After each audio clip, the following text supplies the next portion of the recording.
حضرت علی کرم اللہ وجہ الکریم اور حضرت امام حسن شہید کر دیے گئے تھے۔ یزید تخت پر بیٹھ چکا تھا اور اس کے لیے سب سے بڑا خطرہ اللہ اور اس کے رسول اور دین اسلام پر ڈٹ جانے والے حضرت امام حسین رضی اللہ تعالیٰ عنہ تھے، جنہوں نے اپنے نانا کے دین حق پر مر مٹنے اور اسے بچانے کی قسم کھا رکھی تھی۔ یزید سمجھ رہا تھا کہ والد اور بھائی کی شہادت کے بعد حضرت امام حسین رضی اللہ تعالیٰ عنہ کمزور ہو چکے ہیں۔ اس نے سوچا کہ اپنی طاقت کو مزید بڑھانے اور حکومت کو مکمل طور پر اپنے اختیار میں لینے کے لیے آپ رضی اللہ تعالیٰ عنہ کو سرنگوں یا راستے سے ہٹانا فائدہ مند ہوگا، لیکن اسے شاید یہ معلوم ہی نہیں تھا کہ سردار جنت کے لیے دنیاوی خلافت کوئی معنی نہیں رکھتی تھی۔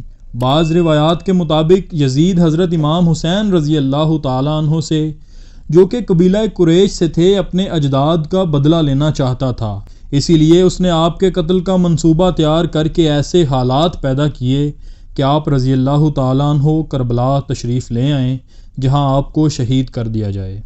اور پھر وہی ہوا، کوفہ والوں کے سینکڑوں خطوط حضرت امام حسین رضی اللہ تعالیٰ عنہ کو موصول ہوئے، جن میں یزید اور اس کے اعلیٰ کاروں کے مظالم بیان کیے جاتے تھے اور دین اسلام کو درپیش خطرات سے آگاہ کیا جاتا تھا۔ ایک اطلاع آپ کو یہ بھی ملی کہ شراب نوشی عام ہو چکی ہے، حتیٰ کہ ایک امام مسجد کو لوگوں نے پکڑا جو کہ شراب کے نشے میں دھت تھا۔ اپنے والد امیر المومنین حضرت علی رضی اللہ تعالیٰ عنہ کی جائے شہادت پر جانے اور اپنے لوگوں کی رہنمائی کے لیے آپ نے مدینہ سے کوفہ جانے کا فیصلہ کیا۔ چنانچہ 28 رجب سن 60 ہجری کو آپ اپنے 72 ساتھیوں کے ساتھ مدینہ سے کوفہ کی طرف روانہ ہوئے۔ براستہ مکہ حضرت امام حسین رضی اللہ تعالیٰ عنہ اپنے 18 اہل بیت اور 50 اصحاب کے ساتھ کربلا پہنچے۔ 8 ذی الحج کو آپ کو کوفہ والوں کی عہد شکنی کا اندازہ اس وقت ہو چکا تھا جب آپ نے اپنے چچا زاد بھائی مسلم بن عقیل رضی اللہ تعالیٰ عنہ کی شہادت کی خبر سنی، لیکن آپ نے اپنا سفر جاری رکھا۔ شاید آپ اپنے نانا حضرت محمد صلی اللہ علیہ وآلہ وسلم کی اس پیش گوئی کا انتظار کر رہے تھے جس کا ذکر حضرت محمد مصطفیٰ صلی اللہ علیہ وآلہ وسلم نے اپنی زوجہ ام المومنین حضرت ام سلمہ سے کیا تھا۔ بخاری شریف کی روایت کے مطابق آپ صلی اللہ علیہ وآلہ وسلم نے ام سلمہ کو مٹی دی تھی اور کہا تھا کہ یہ کربلا کی مٹی ہے، جب یہ سرخ ہو جائے تو سمجھ لینا کہ میرا جگر گوشہ اور میرے گھر کا پھول حسین ابن علی شہید کر دیا گیا ہے۔ بعض روایات کے مطابق جن کے راوی حضرت ابو ہریرہ ہیں، ان کا مفہوم ہے کہ آپ کو حسین رضی اللہ تعالیٰ عنہ سے اتنا پیار تھا کہ جب آپ کے بیٹے حضرت ابراہیم کی ولادت ہوئی تو انہی دنوں حضرت امام حسین کی ولادت بھی ہوئی۔ حضرت جبرائیل تشریف لائے اور انہوں نے فرمایا کہ اللہ آپ کے دونوں بیٹوں یعنی حضرت ابراہیم اور حضرت امام حسین میں سے ایک کی قربانی چاہتا ہے اور فیصلہ آپ پر چھوڑا ہے۔ اہل عقل یہاں یہی سمجھیں گے کہ فیصلہ بہت مشکل ہوگا، لیکن اہل عشق سمجھتے ہیں کہ نبی اکرم صلی اللہ علیہ وآلہ وسلم نے کیا فیصلہ کیا اور کیوں کیا۔ جن کی ماں کے لیے آپ نے اپنی کملی بچھائی ہو، جن کے لیے آپ صلی اللہ علیہ وآلہ وسلم نے سجدہ لمبا کر دیا ہو اور جن کو دوران خطبہ آپ صلی اللہ علیہ وآلہ وسلم نے گود میں لے کر کہا کہ پہچان لو یہ مجھ سے ہیں اور میں ان سے ہوں، تو جب قربانی کی باری آئی ہوگی تو آپ صلی اللہ علیہ وآلہ وسلم نے کس کو قربان کیا ہوگا؟ جی ہاں، آپ صلی اللہ علیہ وآلہ وسلم نے اپنے لہتے جگر اپنے بیٹے حضرت ابراہیم کی قربانی پیش کی۔ یہ تھا محبت اور عشق کا عالم اپنے نواسوں کے ساتھ ہمارے نبی اکرم صلی اللہ علیہ وآلہ وسلم کا۔ حضرت امام حسین رضی اللہ تعالیٰ عنہ اپنے اہل بیت کے ہمراہ 2 محرم الحرام سن 61 ہجری کو کربلا پہنچے۔ بعض روایات میں آتا ہے کہ جب آپ کی سواری کربلا کے ریگستان میں پہنچی تو آپ کے گھوڑے پر ایک عجیب سی بے چینی طاری تھی، جیسے وہ یہاں سے آپ کو لے کر دور بھاگ جانا چاہتا ہو۔ آپ رضی اللہ تعالیٰ عنہ نے پوچھا یہ کون سا مقام ہے؟ تو معلوم ہوا کہ یہ سرزمین کربلا ہے۔ آپ رضی اللہ تعالیٰ عنہ نے ارشاد فرمایا کہ قافلے کو یہاں روک دیا جائے، ہم یہیں قیام کریں گے۔ اصحاب نے آپ کے حکم کی تعمیل کی اور کربلا کے بنجر ریگستان میں خیمے لگا دیے۔ راوی بیان کرتے ہیں کہ آپ رضی اللہ تعالیٰ عنہ نے آسمان کی طرف دیکھ کر اللہ سے دعا کی کہ اے اللہ میرے نانا کے دین کی حفاظت فرما اور اسے زندہ و آباد رکھ۔ آپ کو اطلاع مل چکی تھی کہ آپ کے چچا زاد بھائی حضرت مسلم بن عقیل جن کو آپ رضی اللہ تعالیٰ عنہ نے اپنا سفیر بنا کر کوفہ میں بھیجا تھا تاکہ وہاں حالات معلوم کر کے آپ رضی اللہ تعالیٰ عنہ کو خبر کریں، انہیں انتہائی بے دردی سے قتل کر دیا گیا تھا۔ کوفے کے لوگ جو آپ رضی اللہ تعالیٰ عنہ کو بار بار خطوط بھیج رہے تھے، وہ گورنر کوفہ ابن زیاد کے خوف یا لالچ سے حضرت مسلم بن عقیل کو تنہا چھوڑ چکے تھے اور وہ کوفہ کی گلیوں سے بالکل نا واقف تھے۔ ابن زیاد کے ایک سپہ سالار نے ان کو امان کا وعدہ دے کر گرفتار کیا اور بعد میں انہیں کوفہ کے محل کی چھت سے دھکا دے کر شہید کر دیا گیا۔ اپنے چچا زاد کی شہادت کا صدمہ اور کوفے والوں کی بے وفائی کا افسوس آپ کو آگے بڑھنے پر مجبور کر رہا تھا، اور مقصد اتنا بڑا تھا کہ آپ رضی اللہ تعالیٰ عنہ پیچھے نہیں ہٹ سکتے تھے۔ حضرت امام حسین رضی اللہ تعالیٰ عنہ کو کوفہ سے سینکڑوں خطوط موصول ہوئے۔ ان کے جواب میں آپ نے مسلم بن عقیل کے ہاتھ جو خط بھیجا، اس کے الفاظ کچھ یوں تھے۔ آپ نے فرمایا، میں اپنے خاندان کے سب سے با اعتماد چچا زاد بھائی کو آپ کی طرف بھیج رہا ہوں تاکہ وہ مجھے آپ لوگوں کے حالات سے آگاہ کرے۔ اگر اس نے مجھے یہ خبر دی کہ آپ لوگ وہی ہو جنہوں نے مجھے خطوط لکھے ہیں تو میں آپ کے یہاں آؤں گا۔ امام صرف وہ ہے جو کتاب خدا پر عمل پیرا ہو، عدالت قائم کرے، دین حق پر یقین رکھتا ہو اور اپنے آپ کو خدا کے لیے وقف کرے۔ لیکن افسوس، سفیر حضرت امام حسین رضی اللہ تعالیٰ عنہ حضرت مسلم بن عقیل کو شہید کر دیا گیا۔ خیمے لگ چکے تھے اور ترتیب کچھ اس طرح تھی کہ آگے سب سے پہلا خیمہ حضرت عباس کا تھا۔ حضرت عباس کا نام سنتے ہی جو الفاظ ذہن میں آتے ہیں وہ ہیں وفا، سچائی، بہادری اور حق پر ڈٹ جانا۔ یہ ایسے شہید ہیں جو غازی کہلاتے ہیں۔ حضرت عباس علمدار کربلا کے میدان میں حضرت امام حسین کی فوج کے علمدار تھے۔ یزیدی فوج 3 محرم الحرام کو امام کی فوج کے راستے میں پڑاؤ ڈال چکی تھی۔ حالات کشیدگی کی طرف جا رہے تھے۔ حضرت حبیب ابن مظاہر رضی اللہ تعالیٰ عنہ جو سن 61 ہجری میں تقریباً 75 سال کی عمر کے ضعیف صحابی تھے، اور حضرت علی رضی اللہ تعالیٰ عنہ اور آل علی پر جان چھڑکتے تھے، حضرت امام حسین کی خدمت میں حاضر ہوئے اور عرض کی، میں آپ کی رکاب میں دشمن سے مقابلہ کرنا چاہتا ہوں، مجھے جنگ لڑنے کی اجازت دی جائے۔ حضرت امام حسین رضی اللہ تعالیٰ عنہ نے حضرت حبیب ابن مظاہر کی طرف دیکھا اور فرمایا، آپ کی محبت اور جان نثاری قابل قدر ہے، لیکن آپ ضعیف آدمی ہیں۔ یہ سننا تھا کہ حضرت حبیب ابن مظاہر رضی اللہ تعالیٰ عنہ نے ایک کپڑا اپنی کمر کے گرد کس کر باندھا، جس میں کمال مہارت سے تلوار لٹکائی، اور دوسرے کپڑے کو اپنے سر کے گرد اس انداز میں باندھا کہ سفید بھویں نظر نہ آئیں، اور کہا، دیکھیں میں کہاں ضعیف ہوں۔ یزیدی فوج کی طرف سے ایک قاصد حضرت امام حسین رضی اللہ تعالیٰ عنہ کی خدمت میں حاضر ہوا۔ پیغام تھا کہ یا تو یزید کی بیعت کر لیں یا جنگ کے لیے تیار ہو جائیں۔ حضرت امام حسین رضی اللہ تعالیٰ عنہ نے اپنے اصحاب اور اہل بیت کو اکٹھا کیا اور آپ نے فرمایا کہ میں آپ سب لوگوں سے اپنی بیعت اٹھاتا ہوں، آپ آزاد ہیں، جانا چاہیں تو جا سکتے ہیں۔ سب نے کہا، ہم آپ پر جان نثار کریں گے، اپنے خون کے آخری قطرے تک دین حق کے لیے لڑیں گے۔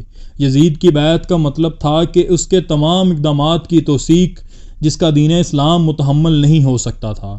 لہٰذا آپ کے پاس 2 راستے تھے، یا واپس چلے جائیں یا حق پر رہتے ہوئے جنگ لڑیں۔ معلوم ہوا کہ واپسی کا راستہ یزیدی فوج بند کر چکی ہے، اب صرف جنگ تھی یا یزید کے ہاتھ پر بیعت۔ حضرت حبیب ابن مظاہر جو قبیلہ بنی اسد سے تھے، آپ کی خدمت میں حاضر ہو کر اپنے قبیلے کے لوگوں کو جنگ کے لیے اکٹھا کرنے کی اجازت طلب کی اور روانہ ہو گئے، لیکن یزیدی فوج پہلے ہی دریا کے پل پر قبضہ کر چکی تھی۔ حضرت حبیب ابن مظاہر رضی اللہ تعالیٰ عنہ کو اکیلے ہی واپس لوٹنا پڑا۔ اب جناب حضرت حبیب ابن مظاہر کی ڈیوٹی یہ تھی کہ جو شخص بھی حضرت امام حسین سے ملاقات کے لیے تشریف لاتا، آپ اس کے کوائف چیک کرتے اور ملاقات کرواتے۔ آج تقریباً 1400 سال بعد اگر حضرت حبیب ابن مظاہر رضی اللہ تعالیٰ عنہ اور حضرت امام حسین رضی اللہ تعالیٰ عنہ کے روضہ مبارک کو دیکھا جائے تو ایسا ہی لگتا ہے کہ آپ آج بھی اپنی ڈیوٹی سر انجام دے رہے ہیں۔ سامنے والے دروازے سے روضہ مبارک کی طرف آئیں یا سائیڈ والے دروازوں سے، آپ حضرت حبیب ابن مظاہر کی قبر مبارک سے ہی حضرت امام حسین کی قبر تک جا سکتے ہیں۔ اب اس کو محض اتفاق کہیں یا نقشہ، اہل عشق کے ہاں اس کو نصیب اور کامیابی سمجھا جاتا ہے۔ روضہ مبارک پر حاضری دینے سے پہلے اور بعد میں دونوں مرتبہ حضرت حبیب ابن مظاہر رضی اللہ تعالیٰ عنہ کی قبر مبارک سے گزر کر جانا پڑتا ہے، جیسے وہ ہر آنے والے کا نام نوٹ کر رہے ہوں۔ 2 محرم الحرام کو جب حضرت امام حسین رضی اللہ تعالیٰ عنہ کربلا کے ریگستان میں آئے اور خیمے لگائے تو آپ پر ایک عجیب سی کیفیت طاری تھی، جیسے اللہ تعالیٰ آپ کو آنے والے دنوں کے حالات دکھا رہا ہو۔ شاید یہی وجہ تھی کہ امام نے تمام لوگوں کو جمع کر کے فرمایا کہ آپ لوگ آزاد ہیں۔ حضرت امام حسین رضی اللہ تعالیٰ عنہ نے کربلا نامی زمین کا یہ ٹکڑا قبیلہ بنی اسد سے 60,000 دینار میں خریدا تھا اور شرط رکھی کہ آپ لوگ ہماری شہادت کے بعد ہمیں یہیں دفن کریں گے اور ہماری زیارت کے لیے جو لوگ کربلا آئیں گے آپ انہیں پانی پلائیں گے اور مہمان نوازی کریں گے۔ آج بھی اگر عراق لینڈ ڈپارٹمنٹ کا ریکارڈ چیک کیا جائے تو کربلا کا 4.4 مربع میل کا علاقہ حسین ابن علی کے نام رجسٹرڈ ہے، اور قبیلہ بنی اسد کے لوگ شرط کے مطابق آج تک کربلا میں آنے والے زائرین کی خدمت کرتے ہیں۔ زائرین کو پانی پلایا جاتا ہے، کھانا کھلایا جاتا ہے اور اپنے گھروں کے دروازے زائرین کربلا کے لیے کھول دیے جاتے ہیں۔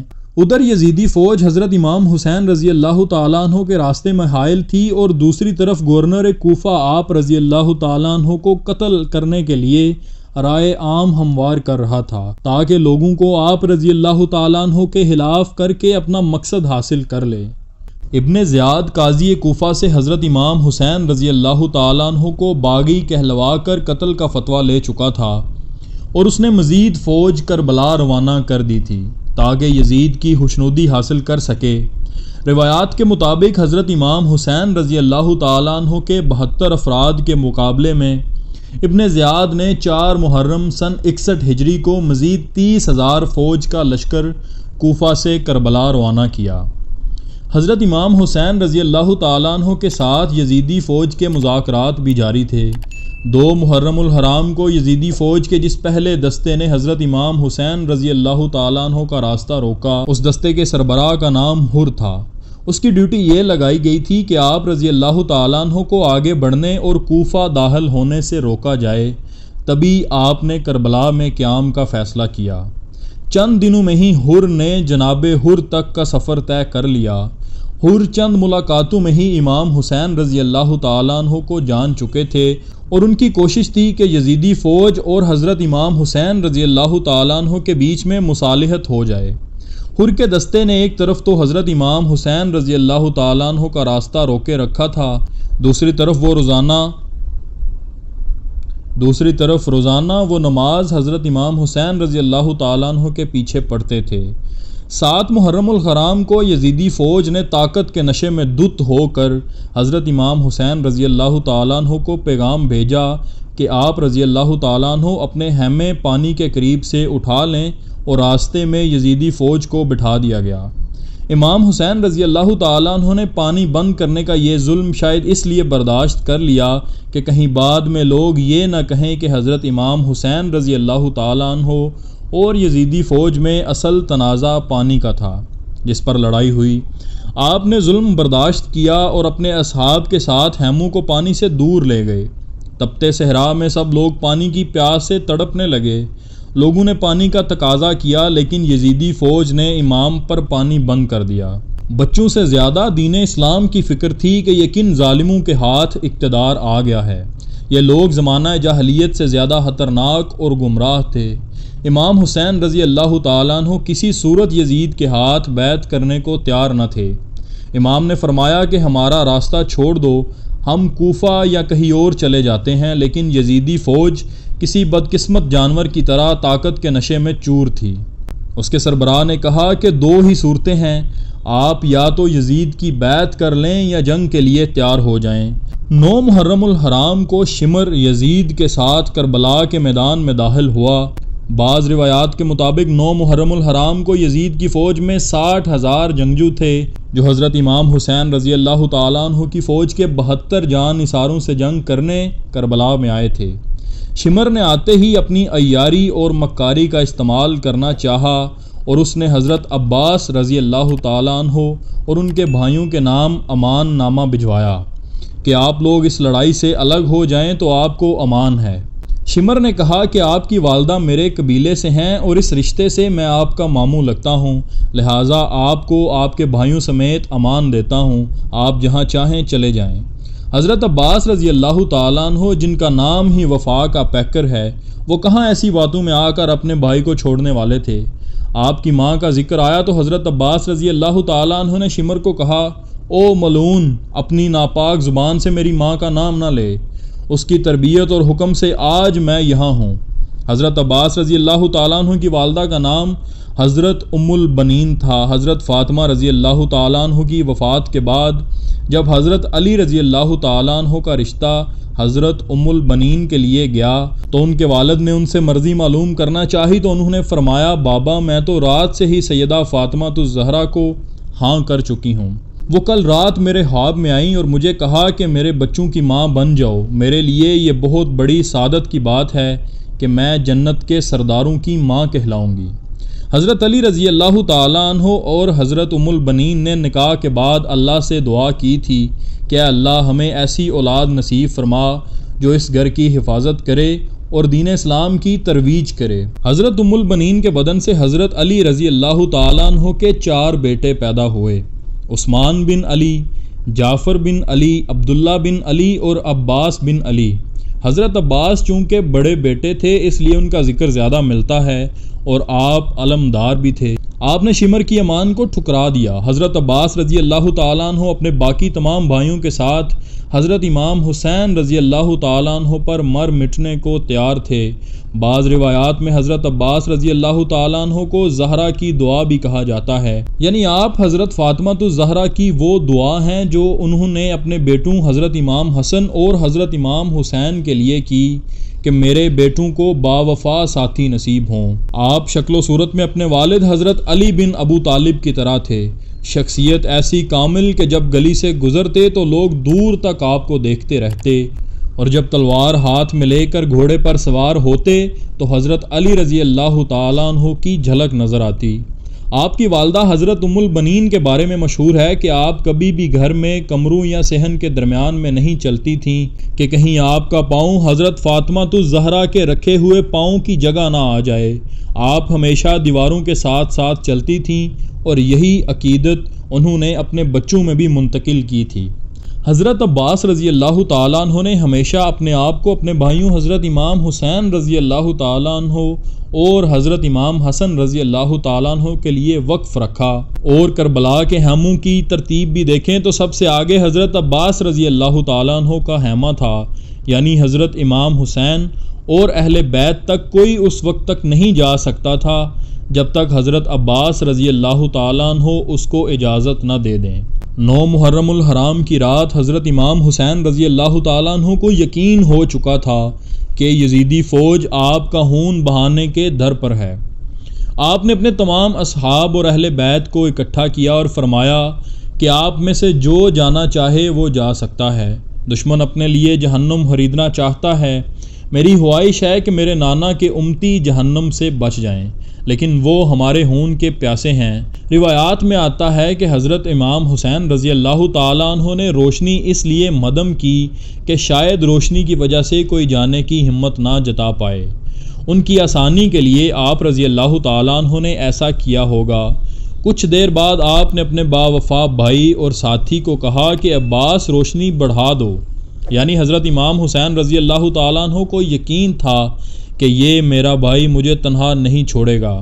پھر حضرت امام حسین رضی اللہ تعالیٰ عنہ فردن تمام خیموں میں گئے، تمام اصحاب کے ساتھ الگ الگ وقت گزارا، سب سے زیادہ وقت اپنی بہن کے خیمے میں گزارا۔ آپ رضی اللہ تعالیٰ عنہ نے فرمایا، میرے بعد نانا کے دین کی حفاظت کرنا، سجاد یعنی حضرت امام زین العابدین کا خیال رکھنا۔ حضرت سجاد رضی اللہ تعالیٰ عنہ حضرت امام حسین رضی اللہ تعالیٰ عنہ کے بیٹے تھے اور میدان کربلا میں کسی ایسی بیماری کا شکار تھے کہ بستر سے نہیں اٹھ سکتے تھے، اس لیے وہ جنگ میں حصہ نہیں لے سکے۔ شاید اللہ تعالیٰ نے حضرت امام حسین رضی اللہ تعالیٰ عنہ کی نسل کو آگے بڑھانے کے لیے مصلحتاً ایسا کیا ہو۔ حضرت امام حسین رضی اللہ تعالیٰ عنہ نے حضرت بی بی زینب سے فرمایا کہ اپنی عبادت خاص کر نماز تہجد میں مجھے یاد رکھنا۔ اپنی بہن سے آپ کو بہت محبت تھی۔ ہر فیصلہ کرنے سے پہلے اپنی بہن حضرت زینب رضی اللہ تعالیٰ عنہ سے مشورہ ضرور کرتے تھے۔ اگر کربلا میں بی بی زینب اور حضرت امام حسین کے خیموں کو دیکھیں تو دونوں کی پشت ملی ہوئی تھی۔ اس سے صاف لگتا ہے کہ دونوں بہن بھائی دیر تک راز و نیاز کی باتیں کرتے ہوں گے۔ تمام اصحاب، اہل بیت اور اپنی ازواج حضرت لیلہ اور ام رباب سے ملاقات کے بعد آپ رضی اللہ تعالیٰ عنہ اپنے مقتل کی طرف گئے اور نشاندہی کی کہ یہاں مجھے شہید کیا جائے گا۔ آپ کے اصحاب اور اہل بیت جان چکے تھے کہ اللہ تعالیٰ آپ کو سب کچھ دکھا چکا ہے، پھر بھی ان کو موت کا خوف نہیں تھا اور وہ دنیا کی اس معمولی تکلیف کو اپنی آخرت کے بدلے منافع کا سودا سمجھ رہے تھے۔ 10 محرم الحرام کا سورج طلوع ہوا۔ تمام اصحاب اور اہل بیت نے رات جاگ کر گزاری تھی۔ سب لوگ پیاس سے نڈال تھے۔ 7 محرم کی شام کو حضرت امام حسین رضی اللہ تعالیٰ عنہ کے حکم سے حضرت عباس رضی اللہ تعالیٰ عنہ اپنے چند افراد کے ساتھ یزیدی فوج کو دھکیلتے ہوئے فرات سے پانی کا مشکیزہ بھر لائے تھے، لیکن آج 10 محرم کو فوج کئی گنا بڑھ چکی تھی۔ شمر ملون رستے میں حائل تھا۔ پیاسے بچوں کی ڈوبتی چیخیں اور سسکیاں ماحول کو پرآشوب بنا رہی تھیں۔ حضرت امام حسین رضی اللہ تعالیٰ عنہ کی 4 سالہ بیٹی حضرت بی بی سکینہ رضی اللہ تعالیٰ عنہ پیاس سے نڈال تھیں۔ انہوں نے اپنے چچا حضرت عباس سے پانی کا تقاضا کیا۔ حالات اور نسبت کا اندازہ کریں کہ کون سی ہستی کس ہستی سے کس چیز کا تقاضا کر رہی ہے، یعنی شہزادی سکینہ اپنے چچا عباس سے پانی کا سوال کر رہی ہیں۔ وہ چچا جس کو آسمان سے تارے لانے کا کہا جائے تو ستارے خود اس کے قدموں میں آنے کو سعادت سمجھیں۔ اس سے مانگا بھی گیا تو کیا، صرف پانی۔ ادھر جب حر نے دیکھا کہ ماحول کسی بھی طرح جنگ سے پیچھے نہیں ہٹ رہا تو انہوں نے اپنے آپ کو بیٹے اور 2 ساتھیوں سمیت حضرت امام حسین رضی اللہ تعالیٰ عنہ کی خدمت میں پیش کیا اور عرض کی، میں اپنے گناہوں کا کفارہ اس طرح ہی ادا کر سکتا ہوں کہ میں آپ کی طرف سے یزیدی فوج سے جنگ لڑوں، اور لڑتے لڑتے میں، میرا بیٹا اور میرے ساتھی آپ پر اپنی جان قربان کر دیں۔ حر نے کہا کہ میرے بیٹے کو اجازت دیں کہ آپ رضی اللہ تعالیٰ عنہ کی طرف سے سب سے پہلے میدان میں جائے۔ حضرت امام حسین رضی اللہ تعالیٰ عنہ پہلے اپنے اہل بیت اور خود میدان میں آنا چاہتے تھے۔ اصحاب کے اصرار پر آپ نے ان کو اجازت دی اور اس طرح میدان کربلا میں آپ کو حر کا بیٹا پہلے شہید کے طور پر نصیب ہوا۔ اس کے بعد حر میدان میں گئے، کمال بہادری سے لڑے، دشمن جو چند لمحے پہلے ان کا دوست تھا اس کا مقابلہ کیا، یزیدی فوج کے کئی سپاہیوں کو جہنم واصل کیا اور خود بھی جام شہادت نوش کیا۔ اس طرح حر چند دنوں میں ہی حر سے جناب حر ہو گئے۔ آپ کی قبر مبارک پر آج بھی ہزاروں کی تعداد میں لوگ حاضری دیتے ہیں اور آپ کی قسمت پر رشک کرتے ہیں کہ کس طرح خدا آپ پر مہربان ہوا اور اس 60,000 کے لشکر میں سے اللہ نے آپ کا انتخاب کیا اور آپ کا دل بدل گیا۔ روایات میں آتا ہے کہ آپ کی شہادت کے بعد حضرت امام حسین علیہ السلام نے فرمایا کہ میرے زائرین جو میری شہادت کے بعد میری قبر پر آئیں وہ حر کی زیارت ضرور کریں۔ اسی لیے آج بھی حضرت حر کے روضے پر ایک پرسکون سی ٹھنڈی کیفیت محسوس ہوتی ہے۔ ادھر حضرت عباس رضی اللہ تعالیٰ عنہ، بی بی سکینہ رضی اللہ تعالیٰ عنہا اور حضرت علی اصغر کے لیے پانی لینے نکلے۔ آپ کے ایک ہاتھ میں علم تھا اور دوسرے ہاتھ میں تلوار تھی۔ آپ نے مشکیزہ اپنی پشت پر لٹکایا اور حضرت امام حسین رضی اللہ تعالیٰ عنہ کی اجازت سے پانی لینے روانہ ہو گئے۔ یزیدی دشمن گھاٹ لگائے بیٹھے تھے۔ علی کے بیٹے کی ہیبت اتنی تھی کہ کوئی سامنے آنے کی جرت نہیں کرتا تھا۔ یزیدی فوج کو پیچھے دھکیلتے اور روندتے ہوئے حضرت عباس رضی اللہ تعالیٰ عنہ پانی تک پہنچ گئے۔ آپ نے مشکیزہ پانی سے بھرا اور گھوڑے پر اپنے سامنے رکھ لیا۔ حضرت عباس رضی اللہ تعالیٰ عنہ تیزی سے خیموں کی طرف گھوڑا دوڑا رہے تھے کہ کسی تیر انداز نے ایک تیر مشکیزہ پر مارا، پانی ضائع ہونے لگا۔ آپ نے اپنے مولا کا عالم نیچے نہیں کیا، اپنی جان کی پرواہ کیے بغیر آپ نے تلوار والا ہاتھ مشکیزے کے پانی کو ضائع ہونے سے بچانے کے لیے استعمال کیا اور پرچم بلند رکھا۔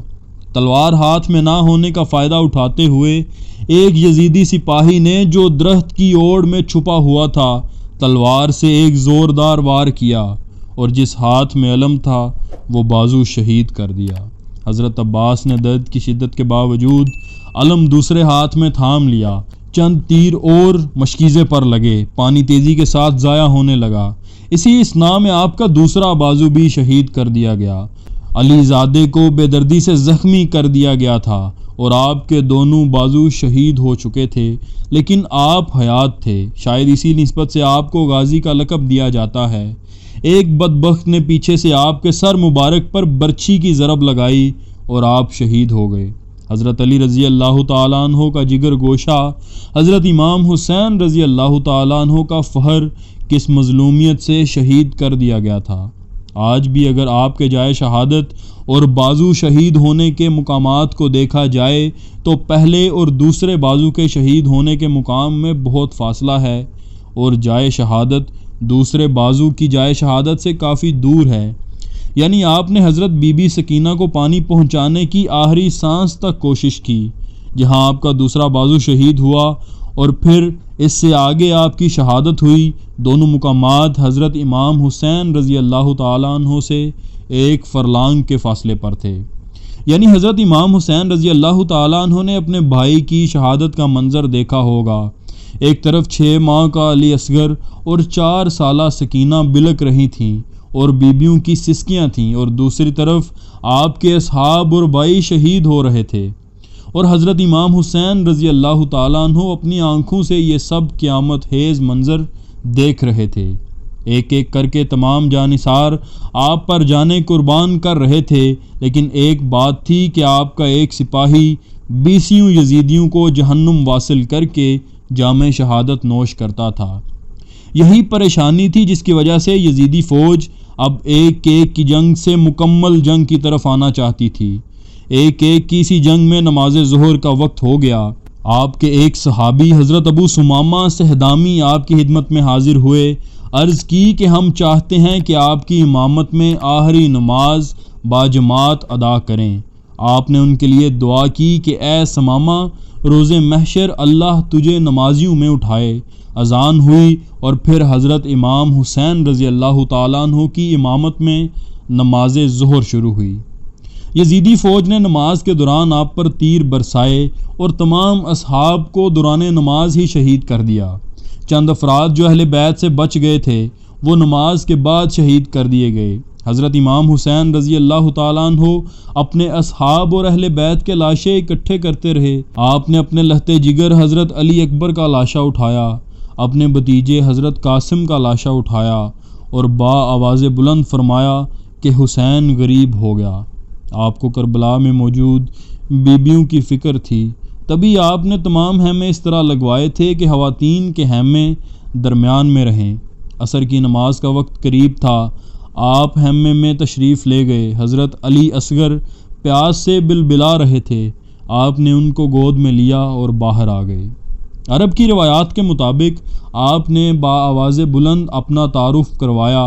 اہل بیت اور اصحاب شہید ہو چکے تھے۔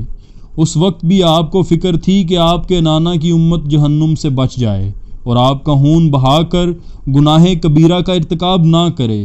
آپ نے فرمایا کہ میں حسین ابن علی ہوں، اللہ کے نبی حضرت محمد مصطفیٰ صلی اللہ علیہ وآلہ وسلم کا نواسہ اور فاطمہ کا بیٹا ہوں، کیوں مجھے قتل کر کے جہنم خریدتے ہو؟ دیکھو یہ 6 ماہ کا بچہ میرا بیٹا علی اصغر پیاس سے تڑپ رہا ہے، ظلم اور گناہ کا راستہ ترک کر دو۔ آپ رضی اللہ تعالیٰ عنہ نے حضرت علی اصغر کو اپنے بازو میں لے کر ہوا میں بلند کیا، تبھی ایک 2 منہ والا تیر حضرت علی اصغر کے حلق میں لگا اور سوکھا گلا خون سے تر ہو گیا۔ راوی لکھتا ہے کہ ہرملہ نامی تیر انداز نے حضرت علی اصغر پر تیر چلایا اور وہ تیر سائز میں بہت بڑا اور 2 منہ والا تیر تھا۔ عموماً اس طرح کے تیر جنگوں میں گھوڑوں یا جنگلوں میں جانوروں کو مارنے کے لیے استعمال ہوتے تھے۔ ہرملہ یزید کی فوج کا ماہر تیر انداز تھا۔ وہ کہتا تھا کہ جب شمر نے مجھے حضرت علی اصغر کے حلق پر تیر مارنے کا حکم دیا تو وہ میری زندگی کا پہلا موقع تھا جب میرا ہاتھ لڑکھڑایا اور مجھے 2 مرتبہ ایسا لگا کہ کوئی غیبی طاقت میرا ہاتھ دوسری طرف کو موڑ دیتی ہے، لیکن تیسری مرتبہ میں کامیاب ہو گیا اور تیر سیدھا حضرت علی اصغر کے حلق پر لگا اور ان کے ایک کان سے دوسرے کان تک ذبح کر دیا۔ حضرت امام حسین رضی اللہ تعالیٰ عنہ جناب علی اصغر کے چھوٹے سے لاشے کو لے کر خیموں کی طرف واپس آئے۔ آپ کا بازو اور کرتا حضرت علی اصغر کے خون سے سرخ تھا۔ نماز عصر کا وقت ہو چکا تھا۔ آپ نے ریت سے تیمم کیا اور اپنی شہادت کے لیے اسی جگہ کا انتخاب کیا جو قدرے نیچی تھی۔ ویسے تو آپ شب عاشور کو ہی اپنی مقتل گاہ کا انتخاب کر چکے تھے۔ دھول اڑنے اور اپنے ہاتھوں میں 6 ماہ کے جگر گوشے کی شہادت کے بعد شاید مقتل گاہ کو ڈھونڈنے میں دشواری کا سامنا تھا۔ خیمے چونکہ تھوڑی سی اونچی جگہ پر تھے اور ان کے ساتھ ایک ٹیلہ تھا جہاں حضرت زینب رضی اللہ تعالیٰ عنہ موجود تھیں اور وہ کربلا کا سارا منظر اپنی آنکھوں سے دیکھ رہی تھیں۔ حضرت امام حسین رضی اللہ تعالیٰ عنہ اپنے آپ کو اپنی بہن سے چھپانا چاہتے تھے۔ دونوں بہن بھائیوں میں اتنی محبت تھی کہ وہ نہیں چاہتے تھے کہ ان کی بہن اپنے بھائی کو شہید ہوتے دیکھے۔ چنانچہ ریت سے وضو کرنے کے بعد حضرت امام حسین رضی اللہ تعالیٰ عنہ نے ٹیلے سے قدرے نیچے نماز کی نیت باندھی تھی۔ تبھی حضرت زینب رضی اللہ تعالیٰ عنہ پریشانی کے عالم میں اوپر ہو کر بھائی کو دیکھتی۔ روایات میں آتا ہے کہ کبھی زمین اوپر کو ہوتی تو کبھی نیچے، یعنی حضرت زینب کے حکم سے ٹیلہ اونچا ہو جاتا اور وہ بھائی کو دیکھتی، اور حضرت امام حسین رضی اللہ تعالیٰ عنہ کے حکم سے زمین نیچے ہو جاتی تاکہ زینب رضی اللہ تعالیٰ عنہ نہ دیکھ سکیں۔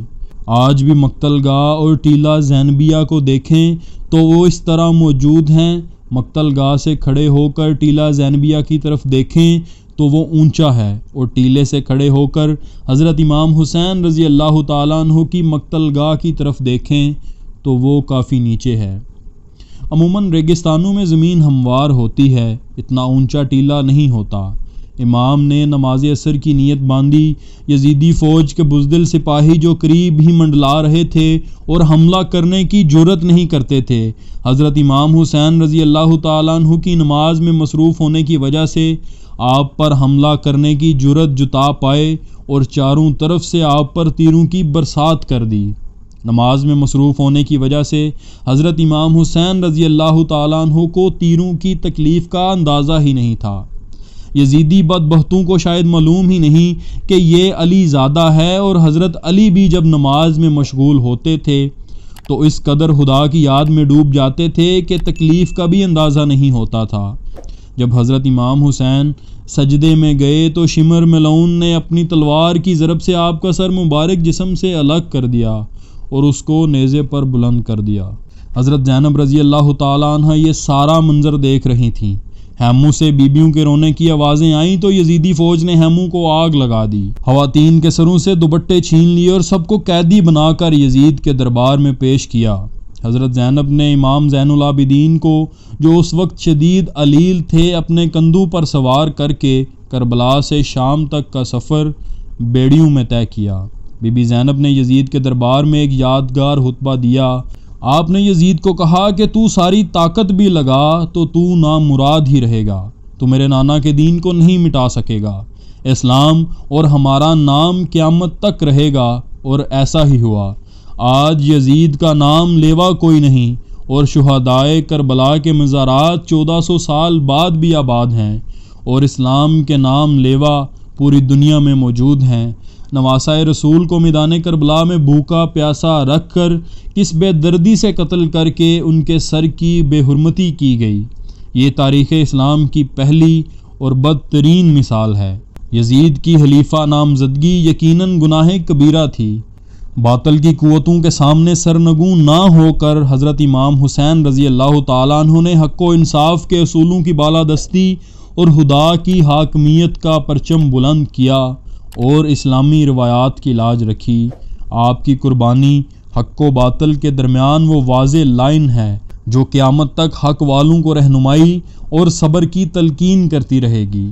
امام حسین رضی اللہ تعالیٰ عنہ کی شہادت کے بعد تقریباً 2-3 مہینوں تک آسمانی فضا کی یہ کیفیت رہی کہ جب سورج طلوع ہوتا اور دھوپ در و دیوار پر پڑتی تو اتنی سرخ ہوتی جیسے دیواروں کو خون سے رنگا گیا ہو۔